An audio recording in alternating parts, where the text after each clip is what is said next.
దివ్యధామం ప్రత్యేక కార్యక్రమానికి స్వాగతం. తెలుగు నేల ఎన్నో అద్భుత ఆలయాలకు వేదిక. ఒకే ప్రాంగణంలో అనేక అద్భుత ఆలయాలు కలిగి క్షేత్రాలుగా వెలుగుతున్న ఆలయాలు అనేకమున్నాయి. ఐశ్వర్యం, సంతానం, మోక్షమిచ్చే దేవతలు ఒకే చోట వెలసిన మహాద్భుత ఆలయాలు మనకు కనిపిస్తాయి. ఉత్తరాంధ్ర ప్రాంతం అనేక అద్భుత ఆలయాలకు వేదిక. అలాంటి అరుదైన 2 ఆలయాలను ఇవాల్టి దివ్యధామం కార్యక్రమంలో చూద్దాం. చారిత్రక నిర్మాణాలు, ఆధ్యాత్మిక సౌరభాలకు ప్రతీకగా వర్ధిల్లుతున్న పురాతన దేవాలయం అది. 800 సంవత్సరాలకు పైగా చరిత్ర కలిగిన శ్రీ మన్నార్ రాజగోపాలస్వామి దేవస్థానాన్ని శ్రీ భగవత్ రామానుజాచార్యుల ఆదేశంతో వారి కనుసన్నల్లోనే నిర్మించారు. అంతటి ప్రత్యేకత కలిగిన దివ్యక్షేత్రం శ్రీ మన్నార్ రాజగోపాలస్వామి క్షేత్రం. ఈ ఆలయంలో ఎన్నో ఉపాలయాలతో పాటు మరెన్నో అద్భుత విషయాలు కొలువై ఉన్నాయి. రాతితో కట్టిన ఈ ఆలయంలో వివిధ శిల్పాల సౌందర్యాలు మహాద్భుతంగా ఉంటుంది. ఆధ్యాత్మిక శోభ ఉట్టిపడేలా దర్శనమిస్తున్న ఈ శ్రీ మన్నార్ రాజగోపాలస్వామి ఆలయం చరిత్ర విశేషాలు తెలుసుకుందాం రండి. శ్రీకృష్ణ రుక్మిణీకాంత గోపీజన మనోహర సంసార సాగరే మగ్నం మాముద్దర జగద్గురు. విజయనగరంలోని కొత్తపేట మండపం వీధిలో నిర్మించిన పురాతన శ్రీ మన్నార్ రాజగోపాలస్వామి ఆలయం ఎన్నో విశిష్టతల సమాహారం. ఈ ఆలయ ప్రాంగణంలో అడుగుపెట్టగానే తొలుత ధ్వజస్తంభం కనిపిస్తుంది.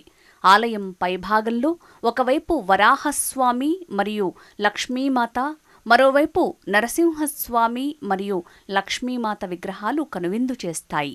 మధ్యలో మాధవుడు, ఒక గోమాత దర్శనమిస్తాయి. ఈ ఆలయం పూర్తిగా రాతితో నిర్మించటం విశేషం. ప్రవేశద్వారం దగ్గర మదనగోపాలుని విగ్రహం, మరొకవైపు శేషతల్పంపై లక్ష్మీమాతతో విష్ణువు దర్శనమిస్తారు. దేవాదాయ ధర్మాదాయ శాఖ వారి ఆధ్వర్యంలోని, అభివృద్ధి కమిటీ వారి ఆధ్వర్యంలోని చాలా చక్కనైనటువంటి ఆలయం రూపుదిద్దుకుంది. ఈ యొక్క ఆలయం 800 చరిత్ర గల. దీనికి ముందు వేణుగోపాలపురం దగ్గర అక్కడ వేణుగోపాల స్వామి ఆలయం ఉంది. ఆలయం చిన్న పాడుపడిపోవడం వల్ల ఆ మూర్తి స్వయంభూగా మనకి వెలిసినటువంటి విగ్రహం. ఆ స్వామి నేను పలానా చోట ఉన్నాను, పలానా చోట తీసుకొని వచ్చి నన్ను ప్రతిష్టా కార్యక్రమం చేయించండి అని భక్తుల యొక్క కల్లో చెప్పగా ఆ స్వామి, ఆ భక్తుడు చక్కగా తీసుకొని వచ్చి ఆలయంలోకి తీసుకొని వచ్చి ఆ స్వామివారిని ప్రతిష్టా కార్యక్రమం చేయించడం జరిగింది. అలాగే మనకి ఈ ఆలయంలోని చాలా విశేష రీతిలో రోజుకి ఈ ఆలయం అమ్మవారి యొక్క స్వామివారి యొక్క అనుగ్రహంతో చాలా పూర్తిగా డెవలప్మెంట్ జరిగింది. పూర్వం నుంచి వచ్చినటువంటి ఆ కృష్ణ విగ్రహము, అది కాకుండా దేవస్థానం డెవలప్మెంట్ అయిన తర్వాత రుక్మిణి, సత్యభామ, వేణుగోపాల స్వామి వారి యొక్క విగ్రహాలు కొత్తగా ప్రతిష్ఠ చేయడం జరిగింది. ఆలయంలోని గోదాదేవి, అలాగే ఆళ్వార్లు, శ్రీ మహాలక్ష్మీదేవి, జగన్నాథస్వామి, అలాగే విశ్వక్సేనుల వారు, ఆంజనేయ స్వామి, దేవతామూర్తులందరూ కూడా ప్రతిష్ఠ చేసినటువంటి ఈ ఆలయం చాలా విశేషమైనటువంటి ఆలయం. శ్రీ మన్నార్ రాజగోపాలస్వామి ఆలయాన్ని సంతాన గోపాలస్వామి ఆలయం, కొత్త కోవెల, వేణుగోపాలస్వామి అనే పేర్లతో పిలుస్తారు. భక్తుల కోరిన కోరికలు తీరుతుండటంతో ఈ సంతాన వేణుగోపాలస్వామి ఆలయానికి ఇక్కడ మంచి ప్రాచుర్యం వచ్చింది. ఇక్కడ 11 వారాలు మొక్కుకుని పూజలు చేస్తే భక్తులకు సంతానం కలుగుతుంది. ఈ ఆలయంలో పూజలన్నీ వైష్ణవ సంప్రదాయమైన పంచరాత్ర ఆగమం ప్రకారం జరుగుతాయి. పంచరాత్ర ఆగమంలో ఇక్కడ పూజలు నిర్వహించే ఏకైక ఆలయం ఇదే కావటం విశేషం.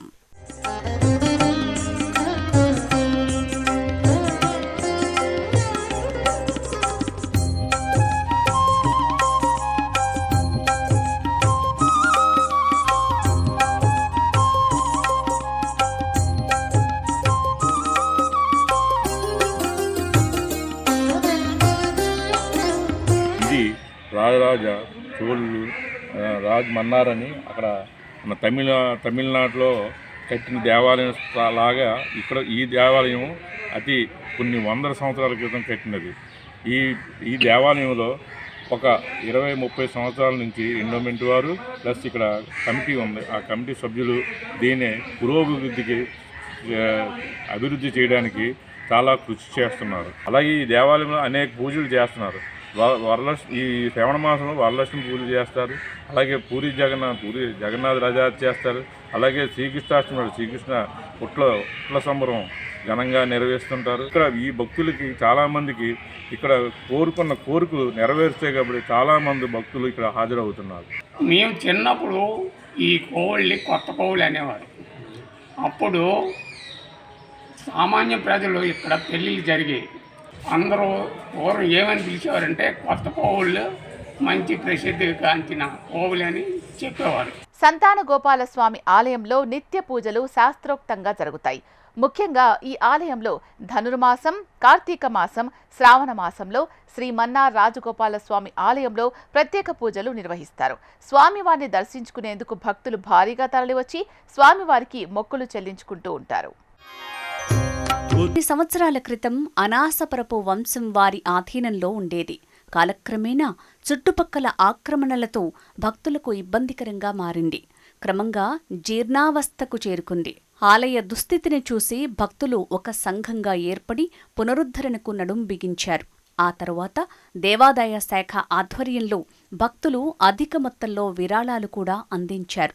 ఫలితంగా ఇప్పుడు ఈ ఆలయం నూతన శోభతో కళకళలాడుతూ ఉంది. శ్రీ మన్నార్ వేణుగోపాల స్వామి ఈ కోవిల తాలూకు చరిత్ర అండి. ఈ కోవిల అంతకుముందు జగన్నాథపురంలో ఉండేది. ఒకప్పుడు తవ్వకాల్లో ఈ స్వామి తాలూకు విగ్రహం బయటపడింది. అది శిథిలం అయిపోయింది. ఆ విగ్రహం చాలా డ్యామేజ్ అయింది కాబట్టి ఆ విగ్రహం తీసుకొచ్చి పెట్టారు ఇక్కడ. ఈ కోవిలికి 1000 సంవత్సరాల చరిత్ర ఉంది. సుమారు 1000 సంవత్సరాల క్రితం ఈ కోవిలు నిర్మించబడింది అటండి. ఇది చోళరాజుల పరిపాలనలో ఈ గుడి కట్టారనేసి ప్రాచుర్యం ఉంది. దాని తాలూకా శిలాఫలకం కూడా మేము పెట్టాం. అందరూ వచ్చి చదువుకుంటుంటారు. ఈ కోవిలికి ఏంటంటే వేణుగోపాల స్వామి అంటారు. తర్వాత సంతాన వేణుగోపాల స్వామిని కూడా పిలుచుకుంటారు. ఎందుకంటే సంతాన వేణు వాళ్ళు వచ్చి స్వామిని కొలుచుకొని ఒక 5 కానీ ఒక 6-11 ప్రదక్షిణలు చేస్తే తప్పనిసరిగా కోరిక తీర్చనేసి భక్తుల్లో కూడా ఉంది. అది కరెక్ట్గా జరిగింది కూడా చాలా మందికి జరిగింది. ఇక్కడ ధనుర్మాసంలో మరి 4 రోజులు కూడా ఉందండి. నెలగంట పెట్టిన దగ్గర నుంచి డిసెంబర్ 14 నుంచి మళ్ళీ నెలగంట వరకు కూడాను ఇక్కడ మంచి మంచి ప్రసాదాలు అన్నీ ఒక 5 రకాల ప్రసాదాలు పంచుతారు. స్వామివారికి నిత్యం పూజలు కూడా అవుతాయి. 4 రోజులు కూడా స్వామివారి పూజలు అవుతాయి. ఆలయంలో ఆక్రమణలు తొలగించి తూర్పు వైపు నూతనంగా అత్యంత సుందరంగా గాలిగోపురం నిర్మించారు. గోపురం ఇరువైపులా గజారూఢులైన రక్షక భటులు సహజ రూపంలో అతి సుందరంగా నిర్మించారు. ఒకవైపు శ్రీ మహాలక్ష్మీదేవి, ఇంకొక వైపు శేషపాన్పుపై శయనించిన శ్రీ లక్ష్మీ సమేతంగా శ్రీమన్నారాయణుడు చూడముచ్చటగా భక్తిభావం ఉట్టిపడేలా దర్శనమిస్తారు. ఇక గోపురం లోపల ఇరువైపులా రమణీయంగా వసుదేవుల తైలవర్ణ చిత్రాలు, గాలిగోపురం దాటి లోపలికి వెళ్తే 40 స్తంభాల ఆస్థాన మండపం పూర్తిగా శిలతో నిర్మాణం చేసి చూపరులను ఆకర్షించటమే కాకుండా నాటి శిల్పుల సాంకేతిక పరిజ్ఞానం మనల్ని అబ్బురపడేలా చేస్తుంది. గర్భగుడిలో 2 నాంచారులతో ఉన్న రాజగోపాలస్వామి దర్శనమిస్తారు. నమస్కారం చేసుకొని మనం ఏదైనా అనుకుని వెళ్ళినట్టయితే ఆ పని ఖచ్చితంగా జరుగుతుంది అని అనడంలో ఎటువంటి సంశయం లేదు.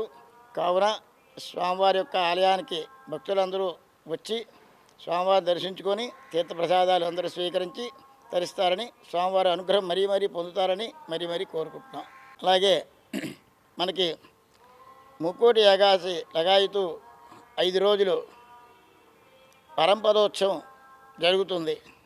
అంటే నమ్మాళ్ళవారి యొక్క పరంపదోత్సవం జరుగుతుంది. ఆ రోజు నుంచి ఏకాదశి లగాయతూ కూడా 5 రోజులు చాలా విశేషమైనటువంటి రీతిలో జరుగుతుంది.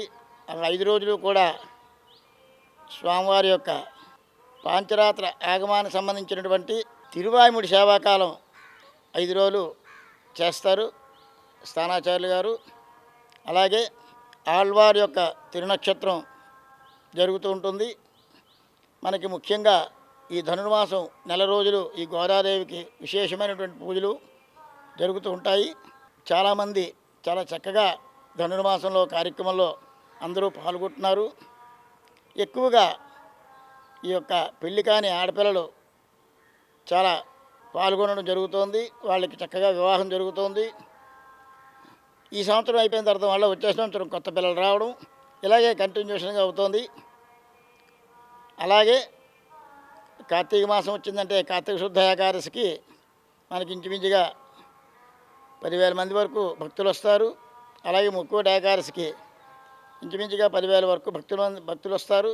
మన స్వామివారి యొక్క విశేషమైన రీతిలో అందరికీ కూడా అనుగ్రహం జరగాలని మరీ కోరుకుంటున్నాం. జై శ్రీమన్నారాయణ, జై గోవింద.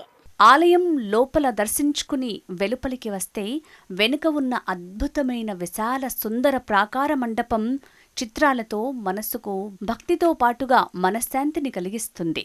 గర్భాలయ గోపురంపై తిరుమల గర్భాలయ గోపురంలా విమానశ్రీ రాజగోపాల స్వామి దర్శనంతో భక్తులు పునీతులవుతారు. ఈ ఆలయం అణువణువు శిల్పకళలతో ఉట్టిపడేలా ఉంటుంది.